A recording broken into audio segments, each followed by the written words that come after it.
정말 성공을 목표로 한다면 노력과 열정에 대한 과대평가부터 멈춰야 한다. 이게 굉장히 중요한 말이에요.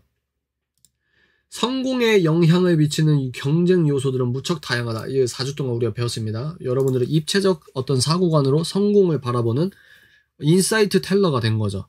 남들이 이런 책들을 안 읽고 이렇게 훈련을 받지 않는 사람들이 경제 경영서적 3권, 4권 보는 것과 자기계발서 4권, 5권 보는 것도 유의미하지만 우리는 인풋 전에 그 인풋을 하고 있는 이 필터가 다르다. 오케이? 벌써부터 힘이 뿜뿜 나지 않으십니까? 다른 요소들을 모두 지우면 노력이나 열정이 그만큼 과대평가된다. 이게 되게 중요한 인사이트예요. 우리가 입체적으로가 아니라 단면적으로 보게 되면은 단면적이면 단면적일수록 한마디로 뭐냐면 단면적이면 단면적일수록 무슨 말이냐면 무지하면 무지할수록 든 게 없으면 든 게 없을수록 어떻게 된다? 그만큼 노력이나 열정이 과대평가된다. 이 말은 뭐냐? 그만큼 미디어의 프레이밍에 아주 좌지우지된다.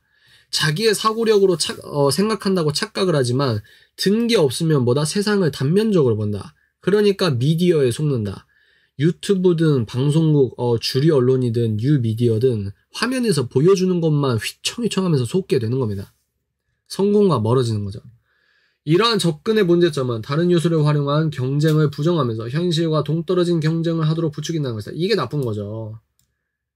그러니까 현실과 동떨어진 경쟁, 다른 에너지 소모를 하면서 아까운 시간과 감정과 어떤 자원을 다 소비해버리는 겁니다. 소모죠, 소모. 대표적인 것이 바로 경쟁에서 재능과 노력이 아닌 다른 요소가 개입되면 불공정한 것처럼 보는 시각이다. 아까 제가 말했죠? 야, 너는 부모가 도와줬잖아. 야, 니는 배경이 그렇잖아. 너는 이렇잖아. 그러니까 니는 그거 성공이라고 할 수 없어. 이게 유치하다는 거예요. 맨손 창업에 대한 환상을 버리자. 자본은 당당한 경쟁 자원의 한 요소이자 경쟁의 필수적인 요소다. 여러분 생각의 틀을 바꾸시기 바랍니다.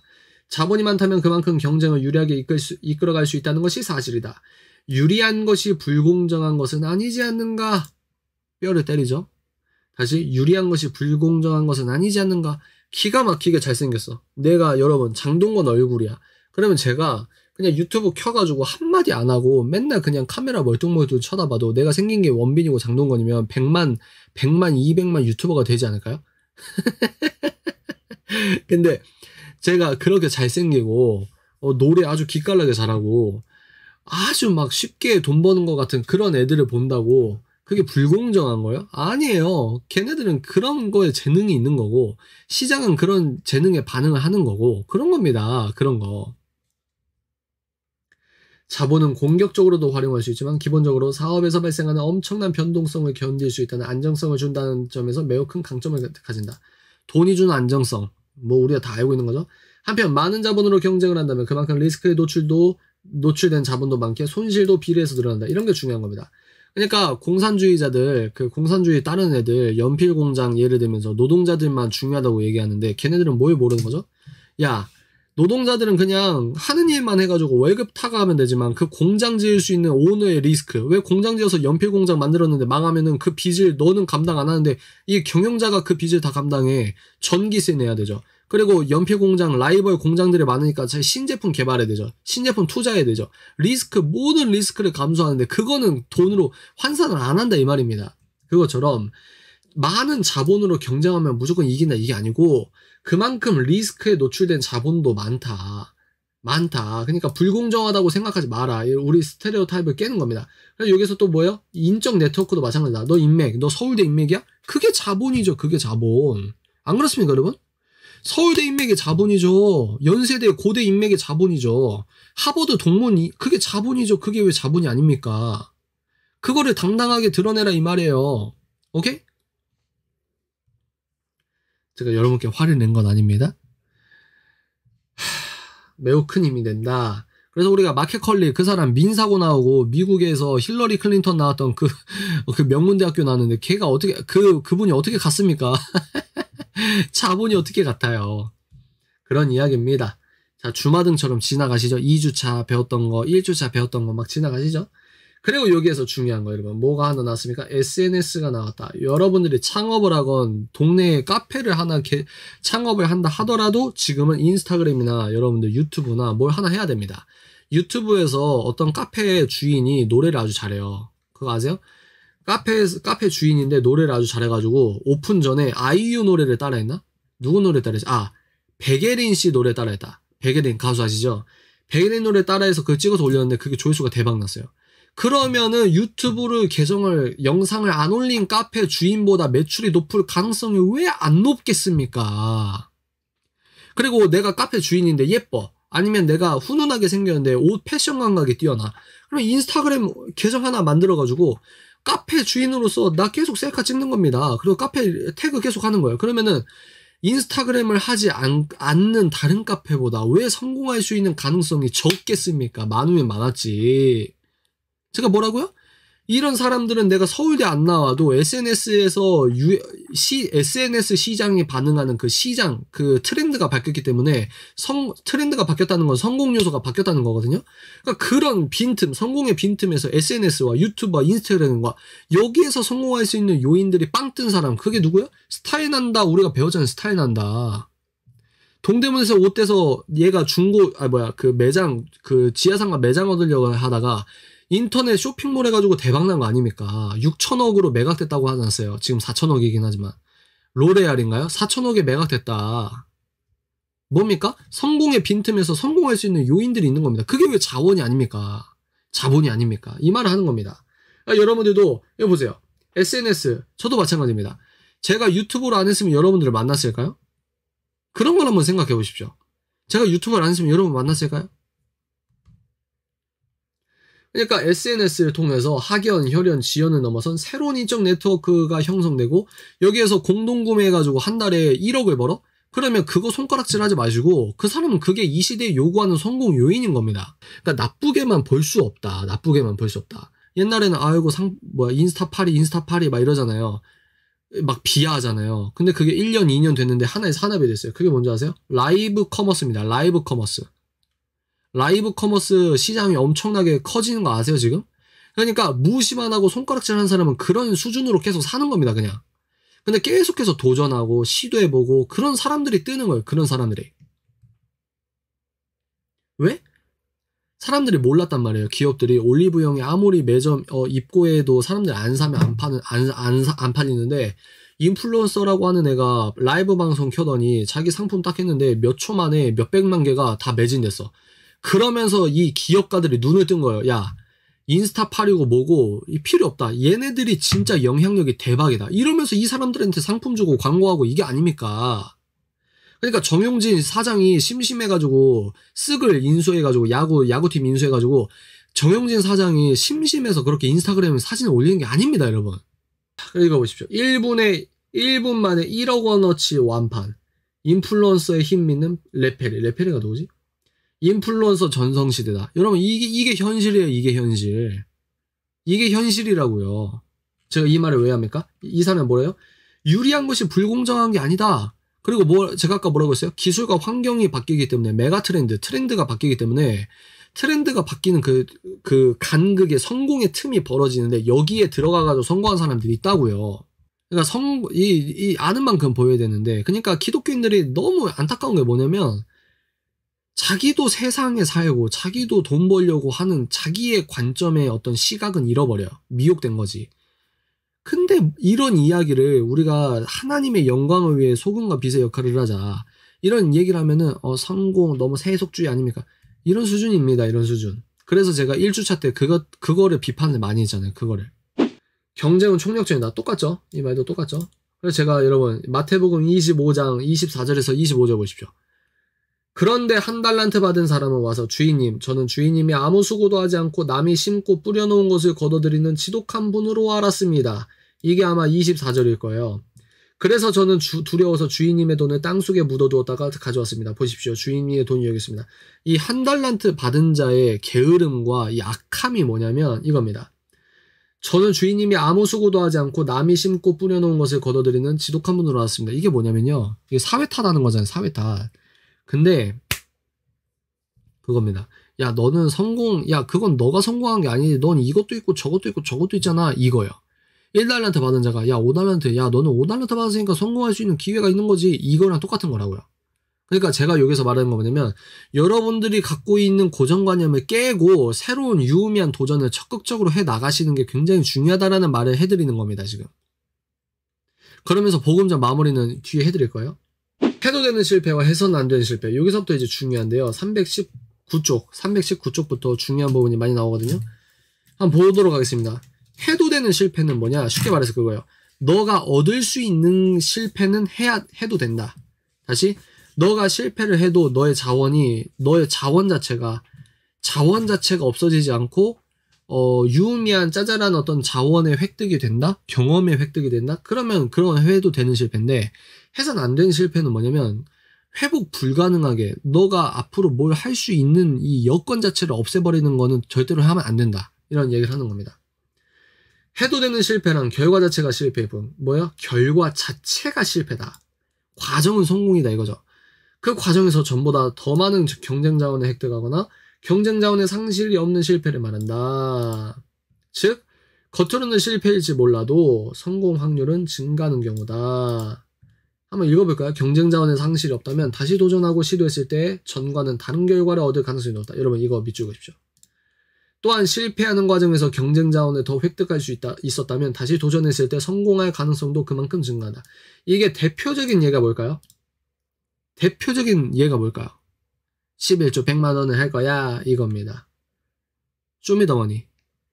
크리스천이니까 제가 BY를 이렇게 적용을 한 건데 머시베놈이나 쇼미더머니에 이렇게 도전하는 래퍼들 다 전 시즌에서는 우승을 못한 사람이 나와서 BY도 마찬가지죠. 이게 그 쇼미더머니 시즌 5인데 네 번째 시즌 4에서 BY가 떨어졌어요. 왜? 유추할 수 있죠. 아, 저 방송국에서 미는 놈이 따로 있구나. 이 유추할 수는 있어요. 그래서 사람들도 야 BY가 실력이 좋은데 왜 떨어지냐 이랬단 말이에요. 왜 이게 끝이 아니다. 결과는 뭐다? 결과는 쇼미더머니 시즌 4에서 BY는 떨어졌다. 근데 그건 뭐다? 결과만 실패다. 결과만 실패. 가장 유명한 게 뭐예요? 버스커 맞나? 걔네들도 그때 그 슈퍼스타 K에서 성공한 애들보다 버스커 지금도 그 연금이라고 하면서 뭐 봄바람 휘날리며 그 노래 있잖아요. 막 들어오잖아요. 그러니까 결과만 실패다. 근데 뭐다? 그 과정, 도전, 이 쇼미더머니 그 시즌 4에서 도전 과정에서 사람들에게 알려졌죠. 그리고 자기도 이제 그 엠넷에서 떨리는 것도 2번 하면 안 떨리잖아요. 그런 것도 경험했죠. 그러니까 많은 걸 경험했다 이거예요. 이거는 해도 되는 실패. 그래서 시즌 5가 나왔을 때 처음부터 아주 강력한 우승 후보로 되면서 끝까지 강력한 포커싱을 받는 그 과정에서 결승전에 우승까지 완벽하게 혼자 주먹을 독점하지 않습니까? 독점. 그러니까 이런 실패, 아주 적절한 예가 쇼미더머니다. 쇼미더머니. 그러면 해서는 안 되는 실패가 뭐냐? 해서는 안 되는 실패는 경쟁 자원을 상실하는 실패다. 인적 네트워크 축소됐죠? 그리고 영향력을 상실하고 있죠? 이런 것들은 이제 안 좋아 보이는 실패다. 근데 여러분, 크리스천으로서 이건 반은 맞고 반은 틀리다. 어떻게? 사람들이 짓밟고 실패라고 하더라도 여러분, 당시 사도 바울은 세속적으로는 실패한 사람입니다. 세속적으로 2000년 전에 이 책이 나왔으면은 이 사람은 아주 반대로 절대 해서는 안 되는 실패 사례로 사도 바울을 말했을 수도 있어요. 가마리엘 수제자, 최연소 국회의원. 근데 사이비에 빠져서 망한 사람. 이렇게 할 수 있다 이 말입니다. 그러니까 우리가 그런 입체적인 시각을 항상 같이 보시라 이 말을 드리고요. 확률적 세계에서 원하는 결과를 얻는 방법. 이게 굉장히 중요한 내용이기 때문에 제가 이렇게 큰 글씨로 했는데요. 확률적인 세계에서 우리가 4주 동안 배운 게 그거죠. 확률적인 세계다. 원하는 결과를 얻는 가장 확실한 방법은 뭡니다. 여러분 이거 찾아야겠다. 여러분 이거 너무 중요해. 이 책에 이거는 여러분 제가 잡독가기 때문에 여기 있네. 320쪽 첫 번째 줄 밑줄 그으시고 제시도 동그라미 별표 동그라미 한 5개 하십시오. 제시도. 그리고 여러분 320쪽 그 다음 문단 있죠. 그 다음 문단 맨 마지막 즉 시행 횟수를 늘릴수록 성공은 좀 더 가까워진다. 이거 밑줄 긋고 별표하십시오. 이 작가가 말하는 가장 현실적인 성공 방식의 어떤 솔루션입니다. 이거는 그냥 여러분들 지나가지 마시고. 이게 정답과 굉장히 가까운 얘기다 이 말입니다. 뭐? 확률적인 세계에서 원하는 결과를 얻는 가장 확실한 방법이 뭐라고요? 제시도라고요. 그러니까 이 작가는 컨텐츠 제작에 대한 성과는 별로 없다고 할지 모르겠으나 뉴미디어계에서는 저거는 사실이에요. 잡독가로서 많은 책을 읽지 않습니까? 이런 얘기 많이 합니다. 즉 시행 횟수를 늘릴수록 성공은 좀 더 가까워진다. 제시도하고 많이 반복적으로 해봐라. 그래서 아는 만큼 보인다고 제가 뭐라고 합니까? 유튜브 하려고 마음먹은 사람 일단 찍어라. 왜? 네가 찍어도 보는 사람은 없다. 그 말은 뭐냐? 계속해서 찍어서 올리는 업로드가 중요한 거예요. 시도하고 제시도하고 계속 꾸준히 성실하게 많이 올려야 됩니다. 유튜브를 예를 들면 여러분도 마찬가지야. 계속 제시도를 하는 겁니다. 난 공동구매 인스타그램 나도 한번 시작해볼까 했는데 내 전문성은 이거니까 이런 거에 관련해서 좀 인스타그램 좀 해볼까? 했어. 안 돼.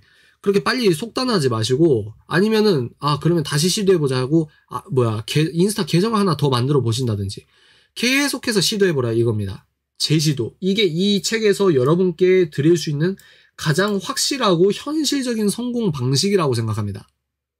결론입니다, 여러분. 기억나시죠? 이 작가가 말하는 핵심이 뭐냐면 너가 갖고 있는 자원을 부끄러워하지 말고 그건 불공정한 게 아니니까 적극적으로 활용해라. 이게 이 사람이 말하는 거야. 그리고 확률을 높여라. 너가 불강력적인 것들은 네가 어떻게 할 수가 없는 거니까 너가 통제할 수 있는 영역에서는 적극적으로 활용해라 이거잖아요. 자, 그러면 이 자원과 확률을 기독교적으로 복음적으로 하나님 안에서 우리가 생각해보고 마치도록 하겠습니다. 한번 여러분들 자모니까 따라해볼까요? 영적 자원. 네, 좋습니다. 영적 자원. 개인이 갖출 수 있는 가장 본질적인 중요한 자원은 뭐다? 성령의 충만입니다. 아멘이십니까? 다시 우리 4주 동안 이제 마무리하는 거예요. 이 작가가 멀티팩터 작가가 하는 말은 우리가 다 들었고 이제 복음적으로 어떻게 해석을 할까? 뭐냐? 가장 중요하게 우리가 얻어야 될 자원이 뭐냐? 성공하기 위해 얻어야 될 자원은 뭡니까? 성령의 충만입니다. 아멘이십니까? 그럼 왜 성령 충만이냐? 한번 보십시오. 정성호 목사님, 전 세계에서 한국이나 가장 전 세계적인 신학자죠, 지금. 보십시오. 성령 충만이 뭐냐? 성령 충만은 내주하시는 성령님에 의해 철저히 지배받고 통제받는 상태를 의미한다. 그러니까 내 자의적으로 4주 동안 이렇게 노력할 거야 이것도 중요한데 진짜 중요한 것보다 성령의 충만이다. 그럼 성령의 충만이 왜 중요하냐? 성령님에 의해 철저히 지배받고 통제받는 상태를 의미한다. 그런데 이 상태는 항구적인 것이 아니라 반복적으로 경험하게 된다. 성령 체험과 성령 충만이 신학적으로 좀 다릅니다, 여러분. 근데 이제 성령 충만은 반복적으로 경험하는 거예요. 즉 한동안 성령으로 충만했다가도 여러분들의 유혹에 빠지거나 죄를 저지르면 성령님의 충만을 뭐한다? 잃어버릴 수 있다. 여러분은 지금 어떤 상황이십니까? 여러분들 어떤 상황이세요? 여러분들이 유혹에 빠지거나 죄를 저지름으로써 성령의 충만이 잃어버릴 수가 있거든요. 에베소서 4장 30절에 성령을 근심하게 하지 말라라는 말씀이 있는데 이는 죄와 유혹과 정욕으로 인하여 우리 안에 내주에 계시는 성령님을 근심하게 할 수 있고 성령님의 충만한 능력을 소멸할 수 있음을 보여준다. 하지만 우리가 다시 회개하고 성령 충만을 구하면 성령님은 우리의 삶을 컨트롤하고 지배하게 된다. 그러면 이게 왜 성공의 요인이냐? 한번 보도록 하겠습니다. 이게 왜 성공의 요인이냐? 이게 왜 영적 자원이냐? 볼까요? 성령의 충만은 왜 자원인가? 이것은 여러분 여기서부터는 제가 쓴 겁니다. 여기서부터는 이제 제가 쓴 거예요. 성령의 충만은 왜 자원인가? 이것은 성공의 정의를 무엇이라 여기는 것과 연관이다. 2주차 기억나시죠? 2주차 기억나시죠? 이것은 성공의 정의를 무엇이라고 여기는 것과 관련이 있다. 우리 기독교 세계관에 의거해서 성공은 뭡니까? 하나님 품 안에 있는 것 자체가 성공이에요. 한 사람의 영적 성공, 영적 승리는 말할 것도 없고 오직 성령 충만한 비즈니스맨이라 한다면 성령의 열매, 뭐죠? 사랑, 희락, 화평, 오래 참음, 자비, 양성, 충성, 온유, 절제. 성령 충만한 사람은 이런 게 전인격적으로 나올 수밖에 없습니다, 여러분. 로 인한 인격적 성숙으로 이런 성령의 9가지 열매가 전인격적으로 있다? 이거는 뭐냐면 세속적으로 표현하면 신뢰도 뿜뿜한 매력 자본이라는 겁니다. 하물며 이해가 되세요? 제 논리가 지금 이해가 따라와지십니까? 우리가 뭐예요? 첫 번째, 영적 자원이다. 우리는 이거 이제 복음적으로 말하면 이 작가가 말하는 게 결국 자원 적극 활용해라. 확률적으로 높은 거, 너가 통제할 수 있는 거 적극적으로 활용해라. 확률을 높이라. 이거 아니에요. 그러면 자원과 확률 개념에서 영적 자원이다. 그럼 뭐다? 성령 충만이 가장 중요한 자원이다. 왜? 성령 충만이 뭐다? 이거다. 이게 왜 자원이냐? 성공의 정의를 우리가 무엇이라 여기는 우리 기독교인의 성공 기준이 다르다. 그리고 뭐예요? 성령님의 9가지 열매. 이 9가지 열매가 있는 사람은 세속적으로도 이게 세상의 소금이라 이 말이에요. 다시 이게 바로 세상의 소금이라 이 말입니다. 이게 바로 세상의 소금. 그래서 뭐예요?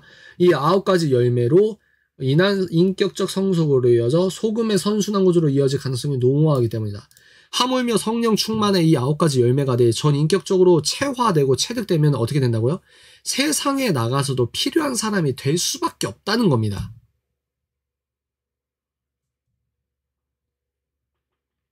근데 이런 인격이 없고 크리스천인데도 이런 인격이 없는 사람도 많고 근데 그걸 믿음 좋다고 착각하는 사람이 문제고 그리고 이런 9가지 열매를 갖추지도 않았는데 교회 안에서 여기가 좋사오니 세상에선 동료한테 손가락질 당하고 물론 의롭게 손가락질 당한 것도 아니야.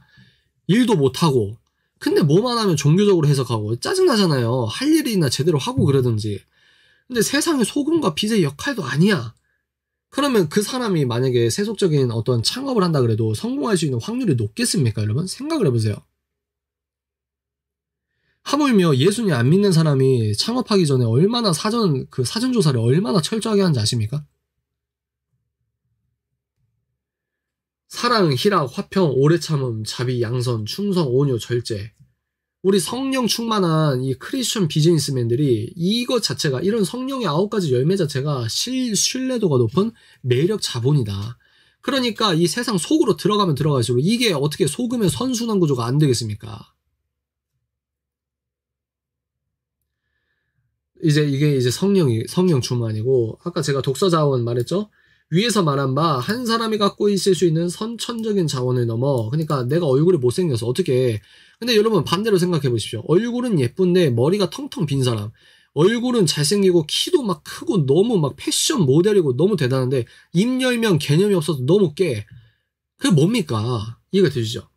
선천적인 자원을 넘어 한 인간이 가장 유의미하게 획득할 수 있는 자원이 그러니까 인간적 노력으로 가장 유의미하게 얻을 수 있는 자원이 독서 자원이다. 전 그렇게 주창하고 싶습니다. 그리고 우리가 인간적 노력이 아니라 전적인 하나님의 은혜의 자원이 뭡니까? 성령 충만이라고요. 특히나 아까 제가 말씀드렸죠. 스마트폰에 중독되어 있는 사회이며 그 중독성이 더 짙어질 가능성이 농후한 사회일수록 종이책 읽기로 꾸준히 복음적 자기개발을 하는 사람들이 얻을 수 있는 유익은 기하급수적으로 증가할 확률이 높다. 이제 여러분들 마무리 퍼즐로 막 꽤 맞춰지시죠? 주님께 칭찬받는 5달란트 받은 종처럼 하나님을 향한 소명의식으로 우리는 내가 할 수 있는 최선의 것을 다해야 한다는 것을 명심하십시오. 이 밸런스를 잘 잡아야 된다 이 말입니다. 모래 위에 아무리 여러분들이 200층 고층 빌딩 쌓아도 그건 모래 위에 지은 집이고 사탄적 집입니다. 우린 뭐예요? 복음, 오직 주께 영광이라는 6글자의 청직이 된 삶을 살기 위하여 내가 200억 벌고 싶다. 200층 건물을 올리고 싶다. 왜? 하나님의 영광을 위하여 내가 그 돈으로 이스라엘 후원하겠다. 이스라엘 선교하겠다. 미혼모와 이런 것들 팍팍 후원하겠다. 그냥 말로만 하지 마시고 내가 통장에 2만 원밖에 없어도 2천 원을 후원하십시오. 그리고 그거에 내 믿음의 그 리트머스 종이로 내가 지금 영성이 하나님께 지금 내 마음의 중심이 하나님으로 있냐 아니면 내 자신을 위한 거로 있냐 아주 기가 막힌 영적인 리트머스 종이가 뭔지 알아요? 11조입니다. 11조. 하나님 내가 100억 벌면은 내가 거기서 무려 30억을 헌금하겠나이다. 그런 것처럼 뻥과 주문이 어디 있습니까? 그건 기도가 아니고 주문이지 주문. 100억 내가 10,000원 있는데 3,000원 5,000원 헌금 못하는 사람은 100억 있어도 못해요. 이해가 되십니까? 오늘 내 자신의 여건에서부터 행함이 있는 믿음이 진짜 자기 영성이에요. 오케이? 그래서 오직 주께 영광이라는 이 최선의 것을 다해야 된다는 것을 이걸 명심하십시오. 오직 주께 영광이라는 그 터 위에서 우리가 성공을 바래야 된다 이 말입니다. 모래 위에 하나님을 명분 삼아가지고 사실은 내 세속적 성공을 위해 막 노력한다? 그것처럼 불쌍한 인생이 어디 있습니까? 차라리 그냥 너 기독교 울타리 떠나서 그냥 세속적으로 그냥 더 멀리 뛰어가라 이거예요. 예수님도 뭐라고 하셨습니까? 야, 미지근할 바에 뜨겁거나 차갑거나 해라 이거예요. 너 예수 믿는 척하면서 명분은 예수 하면서 인간적인 세속적인 성공 바래? 차라리 그냥 뜨겁거나 차가워지라 이 말이에요. 미지근하게 하지 말고. 그러니까 우리 다시 돌아서 봅니까? 오직 주께 영광이라는 그 판석 위에 하나님의 영광을 위해서 세상의 소금의 역할과 빛의 역할을 하기 위해서 큰 성공을 만약에 하나님께서 내 소명의 길로 그렇게 부르셔? 아멘하고 가야 되는 게 겸손이다 이 말입니다. 모든 사람이 100억 부자가 될 수 없어요. 근데 우리는 이유를 모르는데 어떤 크리스천은 100억 부자가 됐어. 그건 하나님의 주권이죠. 하나님의 주권. 그러면 우리는 각자 맡은 내 달란트에 의거해서 내가 영원한 가치를 위해서 내가 뿌리는 씨의 열매들은 영원으로 맺히기 때문에. 여러분, 아브라함이 하나님께서 야, 하늘을 쳐다봐라. 별들을 봐라. 저 수많은 별들을 너 자손으로 낳게 해줄게. 그게 육체적 자손이었습니까? 물론 육체적 자손도 맞죠. 근데 뭡니까? 바울이 뭐라고 했습니까? 우리는 믿음으로 아브라함의 자손이 됐다. 육체적 자손이 아니고 믿음으로 예수님을 믿는 사람들은 믿음으로 자손이 됐다. 그러니까 하나님의 약속은 영적인 차원에서 이게 너무나도 확증된 게 아닙니까? 이해가 되시죠? 그것처럼 우리는 영적인 관점으로 나는 100억 부자가 안 됐어. 실패했어. 그것처럼 세속적 관점이 어디 있냐고요. 내가 영원한 가치가 뭡니까? 복음밖에 없어요. 영원한 가치를 위해 투자가 아니지. 영원한 가치에 올인하고 걸어가고 근데 하나님께서 알아주시고 하나님께서 갚아주시고 지금 내가 죽을 때까지 미미해 보였지만 내가 뿌린 씨의 그 복음의 열매로 인재가 양성되고 목사님이 나오고 선교사가 나오고 이게 얼마나 값진 영원한 성공이냐 이 말입니다. 하나님께 자신이 해야 할 책무까지 책임을 전가하는 것은 믿음이 아닌 게으름이다. 게으름을 믿음이라고 착각하는 이 패러다임을 부셔야 된다 이 말입니다. 오직 주께 영광이라는 모토 위에 자신이 지을 수 있는 최선의 집을 지으십시오. 좀 여러분께 투정 부리는 게 아니에요. 자, 마지막입니다. 여러분, 세상이 주는 유익도 있겠으나 영적인 유익을 향해 자신의 성공 초점을 맞추자. 아까 제가 말했죠? 아니 100억 부자여도 뭐해. 우울증 약 먹고 공황장애 와가지고 덜덜덜 떨고 있고 막 이러면 뭐합니까? 세상에서 성공했다 하더라도 마음의 평강 한 조각 없으면 그게 무슨 유익이냐? 우리는 이미 정답을 알고 있는 사람들이다. 아는 대로 살자. 아멘이십니까? 여러분, 성령 하나님의 충만하신 능력으로 찔릴 사람 찔리고 박살날 사람 박살나고 무릎 꿇고 철저히 눈물 흘리고 회개할 사람들 회개하시기 바랍니다. 예수 그리스도의 강력한 영이 이 시간에 임하기 바랍니다. 우리가 지금 예수 그리스도 사랑해서 지금 4주째 이런 고생을 하고 있는데 고민을 하고 있는데 지금 뭐예요? 지금 우리의 성공이 중요합니까? 예수 그리스도 복음의 서진이 중요합니까? 예수님은 오늘도 우리 위해 눈물 흘리고 중보하시는데 우리가 예수님 그 눈물 모른 척하고 내 성공, 내 비싼 옷 입고 내 아파트 평수 늘리고 그게 맞는 겁니까? 그게 제정신이에요? 예수님을 믿는다는 사람들이 그따위로 사는 게 맞는 겁니까, 여러분? 그게 어떻게 복음의 논리입니까? 예수님 만났다고? 지금 예수님이 막 피땀 흘려가면서 지금도 오늘도 십자가를 못 박히시는데 비유적인 표현이에요. 작가적 표현입니다. 근데도 나는 그 예수님의 눈물 어린 사역을 모르고 나를 위해 죽으셨다는 거 머리로 나는데 가슴으로 모르니까 그따위로 사는 겁니다. 뭐요? 아는 대로 살자. 그 다음 뭡니까? 아는 대로 믿자. 기독교인의 성공은 주님의 품에 항상 안기어 그분의 뜻을 이루어가는 청지기적 삶이라는 무게중심이 무너지도록 항상 자신을 성찰하자. 그 성찰할 수 있는 능력을 누가 주십니까? 성령 하나님께서 강력하게 임재하신다 이 말입니다. 오늘 제가 끝에서 좀 약간 좀 세게 했는데 이렇게 세게 표현하는 거 그냥 제 캐릭터니까 받아들이세요 그냥. 그냥 받아들이십시오. 제가 절제는 알아서 하도록 하겠습니다. 자, 여러분 여기까지 끝. 멀티팩터 신청하신 분이 별로 없으셔가지고 개인적으로는 하나님 왜 이렇게 신청하는 분이 없을까요? 근데 그건 제 생각이죠. 주께서 오늘 보실 분들 정확하게 보게 하신 하나님의 영광을 찬양합니다. 우리가 4주 동안 이 멀티팩터를 향해서 이렇게 열심히 달려왔습니다. 여러분, 성공, 여러분들 안에서 복음에 의거해서 세속적으로도 큰 성공을 이루시는 분이 나오길 바랍니다. 공차보다 더 훌륭한 프랜차이즈의 사장이 나오길 바랍니다. 우리가 지금 그래야 돼요. 존 스터트 목사님의 책을 제가 나중에 할 겁니다, 여러분들. 그래서 이런 것들을 잊지 마시고 열심히 다해서 세상의 소금이 될 수 있도록 축복하고요. 멀티팩터 참 유의미한 책이라고 생각합니다. 그리고 플러스 기독교적인 마무리까지. 왜? 우린 복음의 사람이기 때문에 이렇게 마치도록 하겠습니다.